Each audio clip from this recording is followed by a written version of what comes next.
You are live, Madam Chair. Okay, good morning, folks. This is House Corrections and Institutions. It is Thursday, May 22nd. We are a little late coming on this morning. We've had some technical issues. And we've had a great morning with the State House being evacuated, all sorts of stuff. So, I just want to spend some time this morning with a committee discussion. There are two little subcommittees that we're working on 294, which is a bill that deals with looking at the phone usage for folks who are incarcerated, as well as a commissary, which is run by DOC for items that folks who are incarcerated can purchase. So we had three folks who sat down with DOC to go over the commissary issues that we've been talking about, as well as the telephones. So I'm ready to go with whomever's ready. Joe, looks like you're kind of ready. Sure. I don't know, whoever's ready to go. Give us an update in terms of what your conversations entailed. Myself, Troy, and Mary did meet with DOC regarding commissary. We received information over the last two fiscal years. The commission revenue is $1,083,001 aggregate.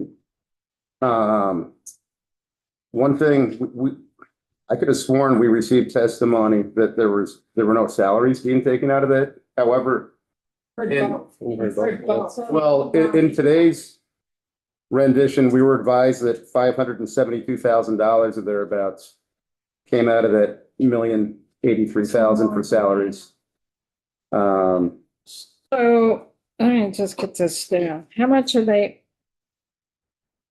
is coming in commissary? In the last two fiscal years, been $1,083,001, so a little over $500,000 a year. Now, the commission rate in the contract, which was renewed this past month, the commission, which was previously 29%, was put back at 32%. We were advised that it was at 32% before COVID, and that it had been reduced in that time period. So let me backtrack. So of the 1.8 million. No, not 1.8. 1.08. 1.08. Okay. Of that, how much is going towards the salary? We were told 572,000. That's exactly what they. Over half. More than half, yeah. Now, further, we requested, and Isaac agreed that we can get today. We requested a ledger for the actual expenses for the last two fiscal years. Yeah, I'd be curious. And Phil, if you could keep an eye out for that, it's supposed to go over to you. Okay. So who are we paying for? I mean, $500,000. A rec supervisor in each facility. So there's 6 facilities. And there's six, yep, that's what she said. It was six people. And we received that testimony from Jason. We talked about the commissary. He was a former incarcerated person. He said that the revenues from the commissary some of it's going to pay for the rec supervisor. Yeah, more than some of it. Well, from what they were in one facility. So it's a rec supervisor per facility. And so we still don't know exactly what the balance of these expenditures are. We're supposed to have that information today for this committee's review. Is that money from the commission paying all of the salary for these people, or do we know? That's what we were Sounds told. like, yeah, that's what it sounds like. So they must be a fraction of an FTE then, right? Because if you do the math, it's about 40 a year per facility, right? 500, it's a good question. That's why we'd really like to see, the itemized journal entries of what's getting expensed against these revenue stream. Yeah. And, I'd like to know if there are any, like a volleyball net is something that is included, like is the expense reasonable for what a volleyball net is? I don't know. Right. Additionally, there are some incarcerated individuals who are classified as indigent regarding commissary, and that definition is if they have a balance of $10 or less and commissary that in some facilities, based on what the recreation folks want to do, because there's some flexibility by facility, that additional support for access to hygiene and food items may be made available to those people out of the rec fund. Out of the record. There was also a question as to what items are standard issue, which I think Troy asked that, and that information will be forthcoming, but my understanding is a little harder to put that together. But we should be seeing that information. So, I mean, I asked about dental floss, like is dental floss something you're just issued? They, But it may be a prison version or version of dental floss. yeah, you want to be careful with dental floss and correction. Oh, yeah, I'm not but at the same time, if you don't have regular, you need a floss-like product or you're gonna have dental problems. That's the way it is. So we're supposed to be getting a list of what's considered, standard issue. So until such time we see that ledger, I don't think that we can really proceed with more conversation. And, Mary or Troy may certainly have further other perspectives. Right, I mean, I'm gonna continue, and we don't have to have this conversation now, but I'm gonna continue to have a other than bottom line philosophical question about is the an appropriate. I said it during the meeting we had, for me, recreation should be considered health and well-being, and that should be part of, right, a part of a rehabilitative humanitarian way to approach corrections. I just think it's sort of ridiculous that we are hinging the rec fund on whether or not a captive audience is buying product from a private corporation. And then to learn that more than half of that commission goes to salary, that to me is almost comical, the loop that creates. And it's a way for the state to avoid paying what I think is a humanitarian cost of what it takes to, appropriately incarcerate somebody. But again, that's a bigger conversation. I'm grateful that Joe was in the room and asking. The fiscal component of this is absolutely critical, and we should continue to have that conversation. And there is still information missing that is reported to come to us. So when is the ledger and when is all that information due to come? So we're getting the ledger today. Right, I had asked Joe, I said, tell them, because she said it was easy to do. I said, tell them we want it this afternoon. So you'll have some downtime here over the next day. We specifically said we were gonna have downtime today and that we wanted that ledger so we could play with it Yeah, and rephrase the question 3 different ways to get the same answer. Just so there's no confusion that we're getting this. Well, we technically asked it last week, bring Not technically, we explicitly asked it last week too. bring it to the table and we're still asking. So now you can actually figure out like how much people spent in commissary, right? Because all you gotta do is take that commission number for the last 2 years and divide it by 29%, and that'll tell you how much was spent. Right. It is disturbing. You're pulling money out of there to pay for people's salaries. So it looks like the last 2 fiscal years, there was $3.7 million spent in commissary. Take that $1,083,000 divided by 29%, which was the rate in those 2 fiscal years. There are what, 6 facilities? 6. Yes. So the average, now obviously it varies by facility, but the average facility, the median is $22,000. That's what's getting spent. Which makes, about 180 available per rec, average for facility. Obviously they're population varies. How much you say per facility? 180? Well, the average would be 180,000 available. And that number, it looks like that number will be, the rate went up. However, there used to be the ability to collect commissions on the telecom stuff, and that's illegal now. So there's a lot. Yes, they were talking about that with Yep. us. And it is part of, they told us that, there'll be a loss of $84,000 in phone commission revenue. Although they didn't really define the time frame of that loss, if that's annual or over a 2-year period. We have the same company now doing both commissary and the telephone, Yes. where before it was different folks. And that contract with Keefe started when? Last month. April 25th. April. Or it went up to 32%. Did you guys ask or did it come up what the job description is for the rec supervisor? Is that is distinct from other, We did not. that's not a part of a CO's job, right? It's someone just, we don't know. Yeah, okay. I would, Additional duty. You mean like it's not an additional duty, so like. Yeah, or like it's point one of someone's job, you know? That's what I think needs to be asked. I'm wondering too, once we get our hands around this, maybe it'd be worth to have a conversation with Trevor Squirrel. yeah, I've heard, Probes, because he does the DOC budget.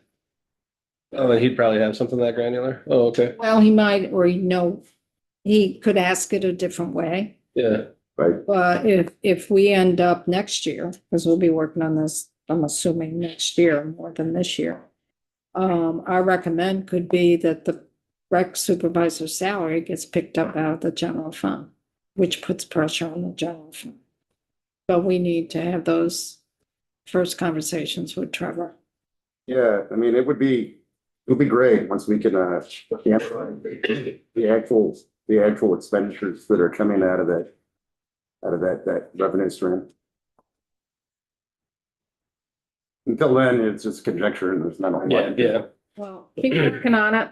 You'll get the ledger, keep working on it. This is helpful. Phones. Okay.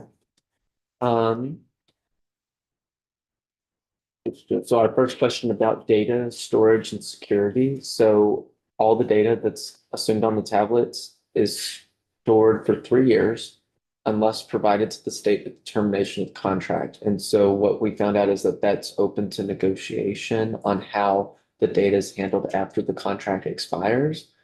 Either the state takes it over and figures out how to dispose of it or how to store it, or they can negotiate with the contractor for them to hold on to it. So who holds on to it in that 3 years? Is it DOC itself?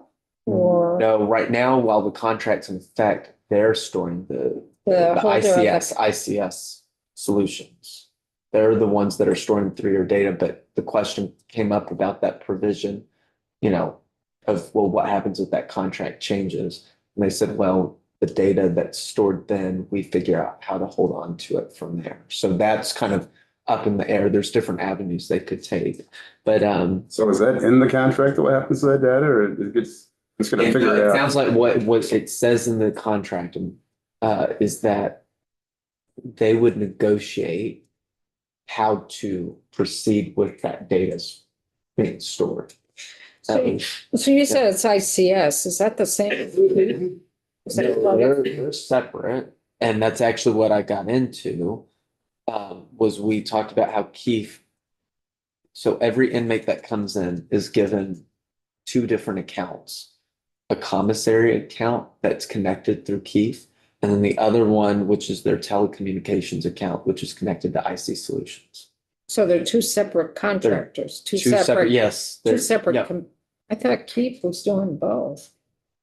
Did I miss something there in testimony? Unless ICS is a Keefe is doing subcontractor of Keefe. Yeah, they are. So then that's how they're ICS is the subcontract. subcontractor for Keefe. Yeah, but ICS handles this all. Yeah, Troy and me showed me the corporate ownership of Keefe, and it's like, it goes through like, I don't know, 6 different shells or something, something That like that. many, but quite a few. Yeah, quite a few. Yeah. So, Will, I think I have an even more basic question, which is what data? What are we talking about here? Actual like phone call Communication, recordings. their telephone calls. Their video text calls, their messages, emails. Any kind Yeah. of communications on the pad. So it's not a value to the incarcerated. It's a question of whether DOC wants that to be able to go through it later. Right, so then this is where I was gonna get into next, Okay. is they've told us before, they've testified that there's the exceptions for legal communications with their lawyers and all that. That's the only exception, really. I don't know how broad of an umbrella that is. But other than that, all of it's monitored and recorded, all the calls and the messages with inmate communication. It says right here, we wrote down their privacy policy outlines data collection and sharing practices, including disclosures to third-party service providers and correctional facilities for security purposes, but they have to request to ICS. DOC. DOC has to make the request to IC Solutions, what they're looking at it for, why they're trying to inquire. So if they have suspicion to believe they need to look back at something, they can go back and. So I'm going with what Aaron said the other day with the investigative unit, where they did track where a person who was incarcerated was connecting with family members to ask money to pay off a deal.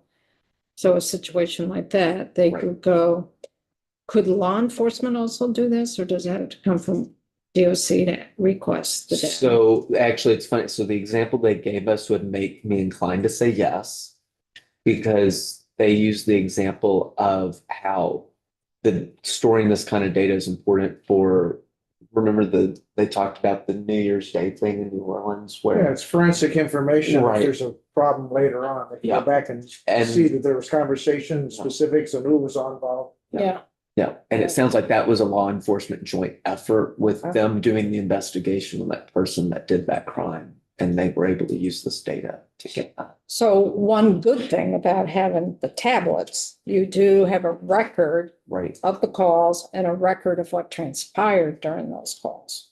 right. Where if you had the regular phone in the common area, you would have no record of that conversation on a I don't- regular landline. Okay, perhaps unless they've set something up, but I was under the impression everything is able to be recorded and stored. On the tablet. Okay, Because in the past, they didn't have tablets. They had a community so that's not, landline. They had a community wall phone. And wall phones are what we used to use when we were little kids. back in your day. No. Back in our day. No, Back when life was simple. Yeah, but that's what they had in the common area. Okay. They would have a wall phone. And then there was some monitor. Well, I'm assuming that they don't even use that perhaps anymore because they acted like every call that they do, whether, and maybe it's all done on the tablets now, maybe there isn't. Oh, no. So that must be, so I could follow up with something along those lines, but. So it's ICS who hangs on to the data for at least some time, and it's they who determine whether DOC or whoever gets access to that data. I'm sure that's laid out in their privacy policy, which they're sending me because it's hyperlinked. Cool. And I said, I would love to read through that. I'm wondering what governs their decision. Yeah. Exactly. And so I told them not to print it out, but just to send me the link to where that, because they hyperlinked it. So they clearly thought it was important to put it on this page, but you just can't press a Sure. print it out. Cool. And so now next part was the people that don't have sufficient funds. So the indigence period is 30 days with a balance threshold of $10. They said that as of last week, there were 341 individuals. So about, a fifth to a quarter of all of our people that met that criteria. 300. Is it 41. possible that we can get a copy of that? It's on. It's on. So It is attached to. we're on the second question on that page 2. And that's kind of written there. I just was recapping just what they had written down, but 341 incarcerated folks have less than $10 or less. yeah. And it's So that would play into the commissary as well. yeah. So that's why there's 2 separate accounts, but maybe they went into this with they said there's a commissary account through Keith, and then there's the telecommunications account through ICS that all inmates get regardless of their status. They all get an account set up when they enter. So of the 341, I would be curious as to how many of those are detainees, how many are incarcerated, sentenced, how many of those are females, and how many of those are males.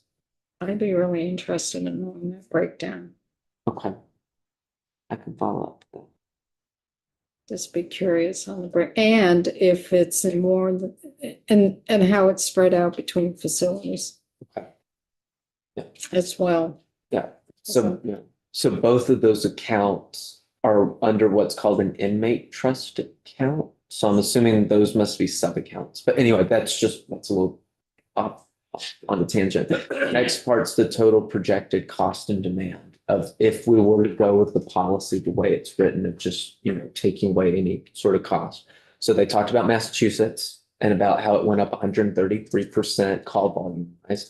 What they did was they extrapolated that data as to if we were to do exactly, or if we were to see the same patterns that Massachusetts did, what would that cost Vermont? And so what they did was they did the free phone call minutes, and then they didn't have exact data on what the video call minutes estimated would be, but they said, from what their baseline is right now, if it were to go up by that same 133%. But obviously, as I pointed out, was if I were incarcerated and I had a free option of a phone call or video call, I'm going to take video call just personally. I mean, that's just how I would want to communicate. So I think there was general consensus, if you guys want to hop in, that they said that would probably be a gross underestimation of what the video call minutes would be, correct?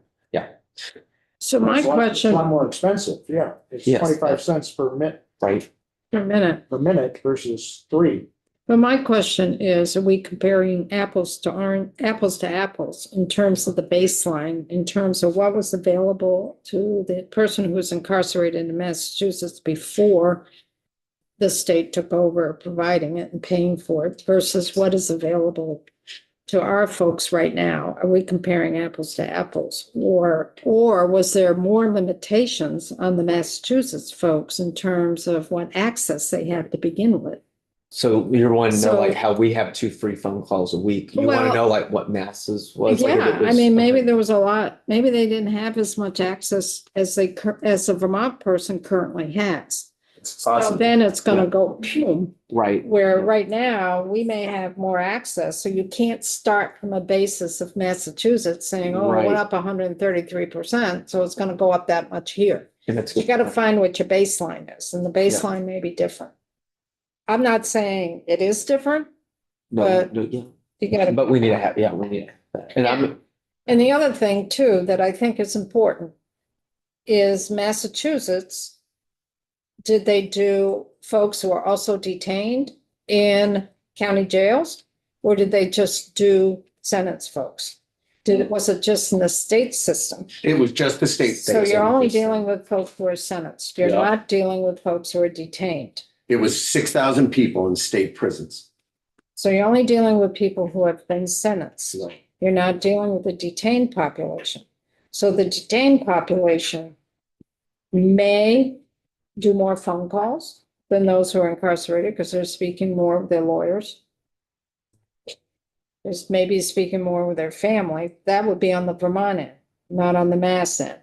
So those are some questions to ask a little bit more to see that you're comparing apples to apples. Mhm.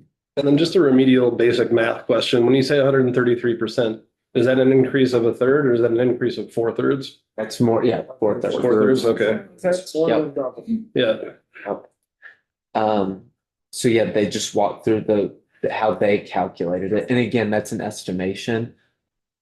The data they also provided us, and I think they said that Massachusetts had budgeted $10 million, but they've already, what was it, 30 million? They said that they've already gone up to, so they did not appropriate the accurate amount of money to cover the demand that actually came.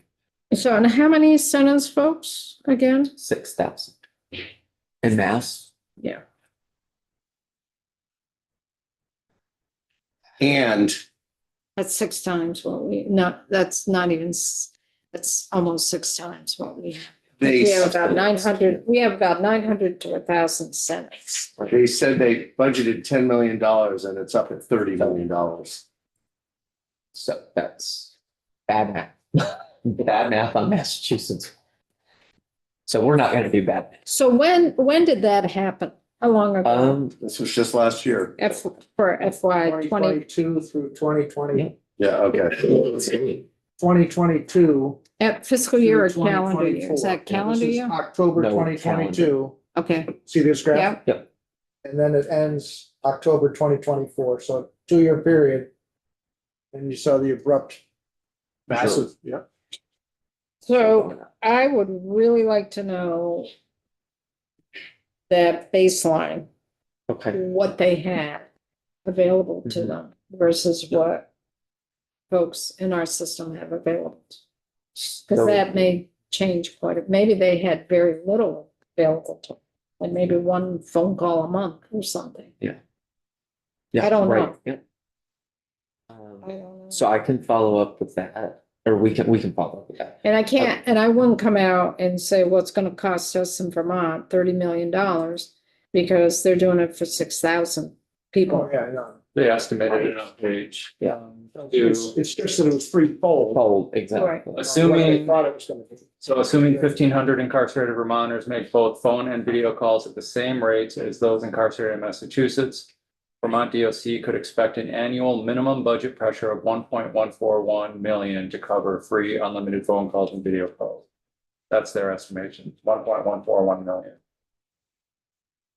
But again, let's just hypothetically say it's like mass and it's threefold, then we got a budget for about 3 million. So how much are we paying right now for the phone contract? The phone contract, so it's based on those rates that are on the third page. And it's based on those rates that the incarcerated person's paying. And do we know how much? Or total money that's coming in?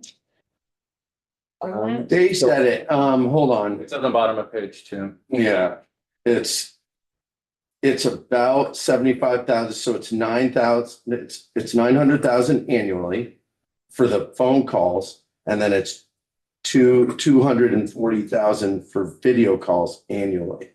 So it's about $3.5 million for a phone and video in Vermont.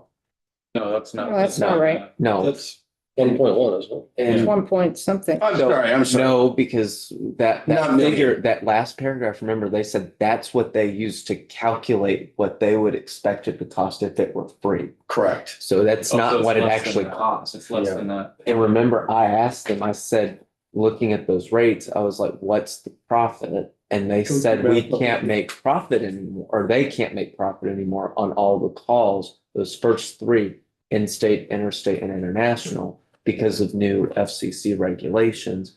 And they now, there's gonna be a change with that. But the terminology for first 3 is not appropriate. They can't make profit off of telephone calls. Correct. They Right, make that's- profit off of everything else. Everything On the else. video, they. Yeah, They, Email. I was just breaking down the subs. There's savings for the stamps. Oh, we didn't even get to Because They the don't give them out, I believe, anymore because of licking, you know. lickings. And they got wasps right on the stamps. Oh, we didn't get into the stamps. We didn't got so talk much- stampage. But it is right there at the very bottom. I see that. So, yeah, that was the extent, because I tried asking how much money they make on that, and they said, and quote me if I'm wrong, they said that we'd have to go ask them what they actually make. They're like, we don't know that. On the phone calls and on the video. And on the video, on everything. But now what they said was those rates for all the different phone call types, that they're assuming that that's not any profit because of the feds saying they can't make profit on that part I of would that. assume. So it sounds like maybe that 6 cents per minute is in the 3 cents per minute that it takes for an in-state call. That might just be what it actually costs to do it. We gotta eat that up. It's always well-detailed information. And how did we get the commissioner to come to this meeting this morning? When we haven't seen him in a couple of months? Oh, did he come to your meeting? Uh, Did he come to your this meeting? meeting. No. Being sarcastic. Yes, why? Oh, sorry. Okay, Commissary Oh. meeting. okay, No, he didn't come. No, he didn't I come. went to. So that's, I believe that's all we have. I did ask one final question, just turning it back to Troy. I asked about a block contract. Yeah. If we were to just do $1 million and say, you just eat up whatever Yeah. we end up doing. And they said, no one would probably want to do that. They said it's possible. They said, but we just don't think a vendor would want to do that. All right. Did you ask them for more information to come back on anything? Or not? Not immediately, because I think we wanted to follow up like this so that we could. Well, I would really encourage trying to find the base, both mass in here.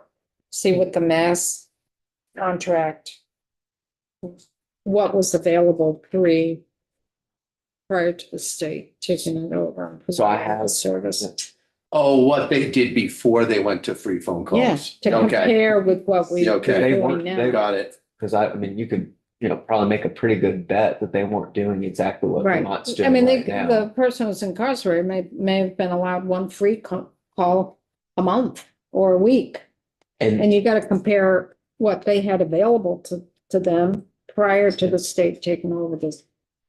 the only reason Right. that didn't come up was because in that breakdown of the communication rates, it says the Keep Families Connected program, 2 free calls per individual each week. I don't know if that's just a state thing that they've worked out with Vermont, or if that's something that general contractor and other similar Yes. entities do. So you So might that's wanna why that ask didn't that come one up. So, too. yeah. I mean, you gotta know your baseline if you're comparing apples to apples Right, to see that 133% Right. increase in mass. okay. And mass is, I mean, What was it that they were offering to the Right. people? Gotcha. Yep. And then I also have, you wanted us to inquire about the breakdown of the 341 individuals and just get some data on. like to get some data on that. Okay.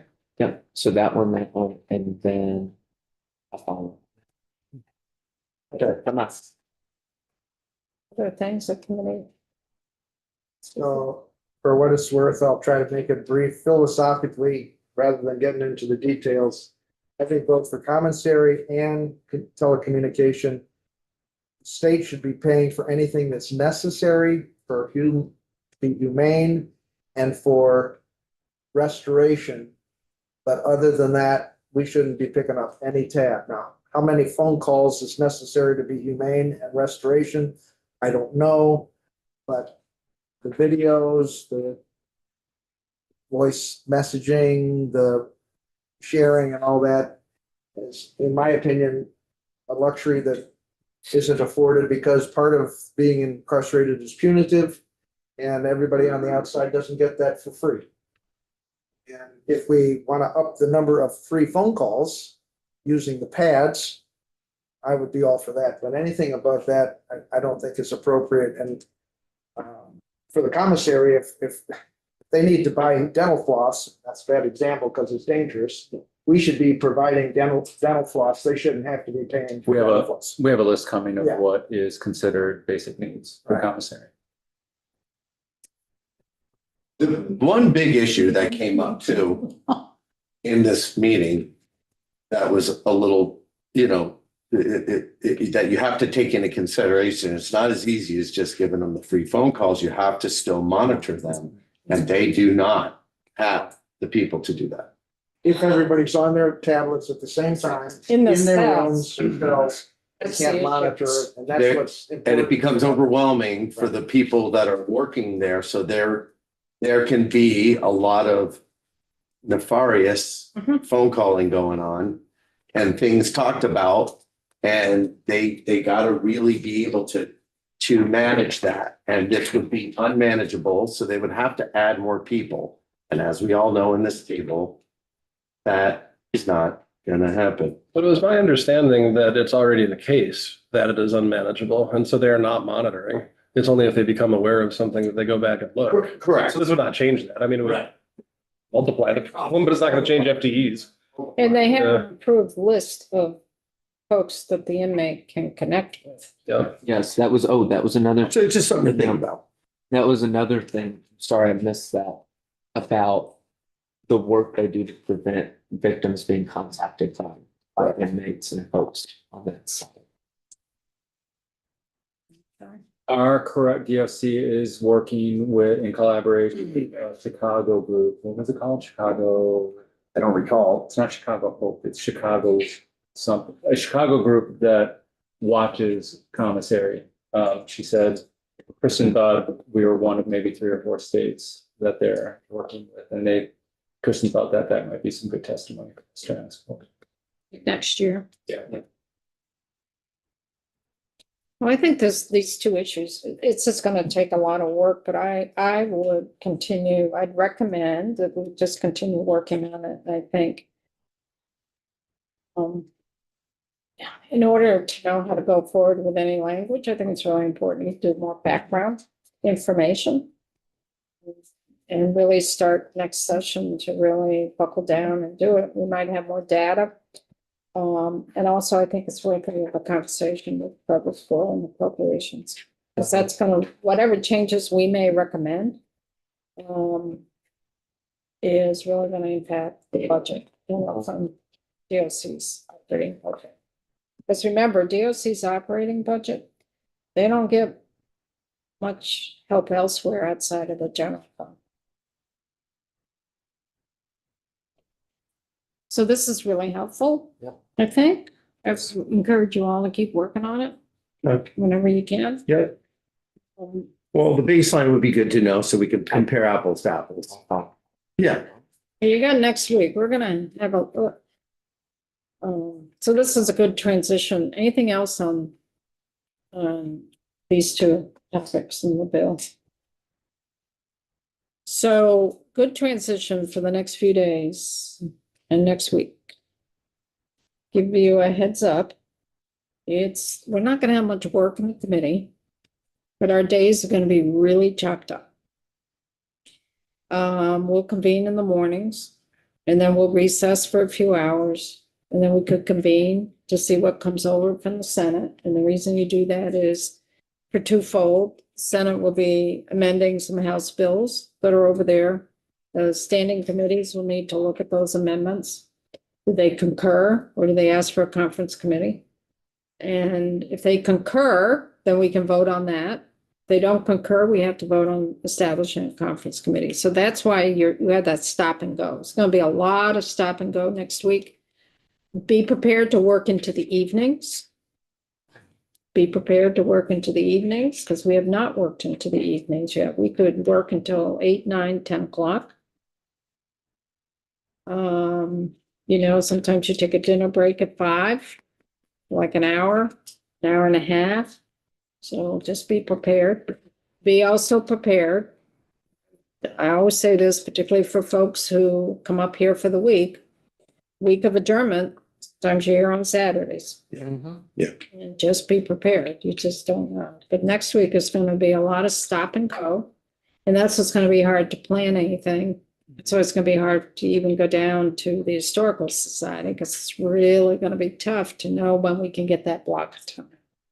Because sometimes you may think, oh, we've got 3 hours, and then all of a sudden something happens and you don't have 3 hours, or you say, well, we only got 2 hours and it extends out to 4. So just be prepared. It's going to be very different next week. And does this then effectively mean that we're done taking testimony? Are we done doing this mostly? Well, we're trying to get the state librarian and she wasn't able to do it today. We can shoot for sometime next Tuesday or Wednesday. I mean, the schedule is just going to be spur of the moment. Spur of the moment. You just don't know what's going to happen. It's going to be a lot of downtime, but then there's going to be some speed up. And it depends what controversial bills are left and come back. We just don't know. It's leadership though on both sides, the Senate and House, prioritize what bills should be coming. Because it's always been when the appropriations bill ends, We're done. we're done. I think it's the And end. so I'm seeing bills coming through that may not be necessarily top priority or a must have. So what is leadership doing to kind of tap that down a bit? Well, I think there's been some priorities. I think some of the priority is obviously the ed bill. When that gets resolved, we're out of here. When the ed bill gets resolved, we're out of here. It's far Done. from that. I'm not sure if that's getting resolved. Yeah. Well, we're gonna know a little bit more today. The housing bill has got a lot of support, and I don't know how the chip bill is. My hunch, it comes down to those three bills. But I think once the ed bill gets done, we're out of here. And this is the first year of a biennium.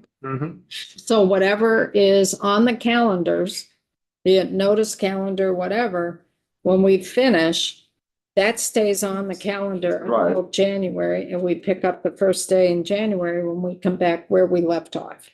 If it had been the second year. It's dead. Have you ever seen a bill that's not the budget bill, the last one passed and holding everybody here? This is the first time I've seen anything like this. Hmm. We have had like a capital bill or a transportation bill.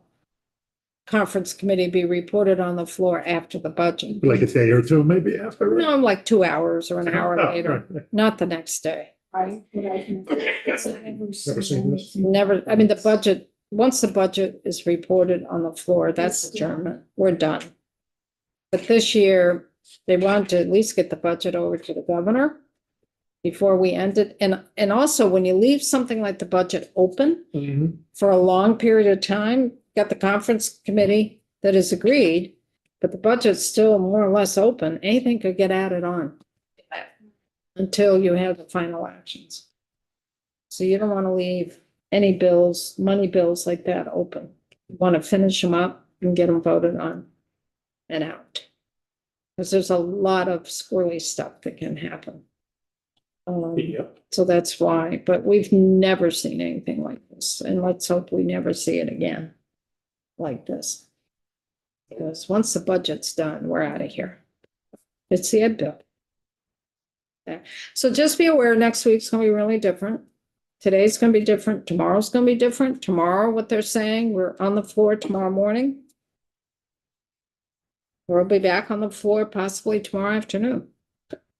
Friday afternoon, we may be on the floor again, and it is Memorial Day weekend, but We could be back in here Saturday too, right? not this Saturday. Oh, okay. so not Next this- week, The last. next week. Okay, so we dodged the bullet. on this time. This weekend is Memorial Day weekend.